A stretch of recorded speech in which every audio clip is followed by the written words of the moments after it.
নকআউটের টানা 2 ম্যাচে এসেছে শ্বাসরুদ্ধকর জয়। মিশরের বিপক্ষে জয়টা এসেছে তো ইতিহাস গড়ে।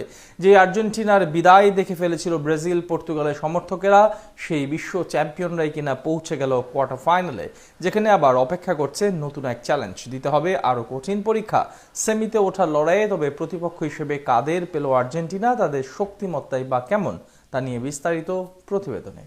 নানা নাটক আর অনিশ্চয়তার ভিড়ে কোয়ার্টার ফাইনালের টিকিট নিশ্চিত করেছে বিশ্ব চ্যাম্পিয়ন আর্জেন্টিনা।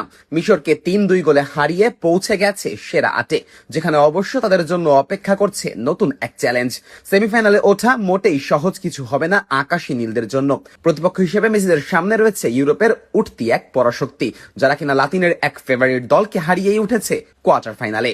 মঙ্গলবারের রাতটা ছিল শুধুই আকাশী নীলদের জন্য, যদিও এই রাতের প্রথম 78 মিনিট আর্জেন্টিনাকে পেতে হয়েছে শুধুই হতাশা। কেননা প্রথমার্ধের শুরুতেই 1 গোলে পিছিয়ে থাকা, এরপর পেনাল্টি পাওয়া সত্ত্বেও লিওনেল মেসির গোল করতে না পারা, আবার দ্বিতীয়ার্ধেও কাউন্টার অ্যাটাকে গোল হজম করা, সবকিছু মিলিয়ে খাদের কিনারায় দাঁড়িয়েছিল আর্জেন্টিনা। তবে কথায় আছে না, শেষ ভালো যার সব ভালো তার। ম্যাচের শেষটা আকাশী নীলদের জন্য ছিল রূপকথার মতো, যার শুরুটা করেছিলেন ক্রিস্টিয়ানো রোমেরো। লিওনেল মেসির অ্যাসিস্টে গোল করে স্বপ্ন দেখাতে শুরু করেন আর্জেন্টাইন এই ডিফেন্ডার। এরপর গোলের খাতায় নাম লেখান লিওনেল মেসি, আর সবশেষ আর্জেন্টিনার জয়সূচক গোলটি আসে এনজো ফার্নান্দেসের কাছ থেকে। আর তাতেই ইতিহাসের পাতায় নাম তুলেছে আর্জেন্টিনা। 78 মিনিট পর্যন্ত পিছিয়ে থেকে মাত্র 14 মিনিটের ঝড়ে দুমড়ে মুচড়ে ফেলে মিশরকে। বিশ্বকাপের ইতিহাসে ম্যাচের এতক্ষণ পর্যন্ত 2 গোলে পিছিয়ে থেকে এক্সট্রা টাইমে না যাবার আগেই জয় তুলে নেবার রেকর্ড করে আকাশী নীলরা, নিশ্চিত করে কোয়ার্টারের টিকিট। কোয়ার্টার ফাইনালে আর্জেন্টিনার প্রতিপক্ষ অবশ্য চূড়ান্ত হয়ে গেছে বাংলাদেশ সময় ভোরেই, যেখানে মেসি আলভারেজদের বিপক্ষে মাঠে নামার লড়াইয়ে রাউন্ড অফ 16 মুখোমুখি হয় লাতিন পরাশক্তি কলম্বিয়া ও সুইজারল্যান্ড। ভ্যানকুভারে হওয়া সেই লড়াইয়ে কলম্বিয়াকে হারিয়ে যেখানে কোয়ার্টারের টিকিট নিশ্চিত করেছে সুইজারল্যান্ড। 72 বছর পর বিশ্বকাপের শেষ 8-এ উঠল সুইসরা। 90 মিনিটের হাড্ডাহাড্ডি লড়াই শেষে এদিন গোলের দেখা পায়নি দু দলের কেউই। এরপর অতিরিক্ত আরো 30 মিনিট খেলা হলেও সেখানে সুবিধা করতে পারেনি দু দলই।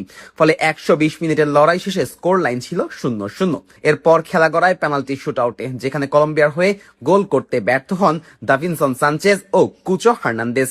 এর মধ্যে হার্নান্দেসের শট আবার রুখে দেন সুইজারল্যান্ডের গোলকিপার গ্রেগর কোবেল, আর সানচেজের শট চলে যায় গোল পোস্টের বাইরে দিয়ে। অন্যদিকে সুইজারল্যান্ডের শুধু ম্যানুয়েল একানজি মিস করেন, তিনিও বল মারেন গোলবারের উপর দিয়ে। যদিও একানজির সেই মিসের মাসুল গুনতে হয়নি সুইসদের। পেনাল্টি শুট আউটে 4-3 গোলে এগিয়ে থেকে কোয়ার্টারে উঠে যায় ইউরোপের এই দেশটি।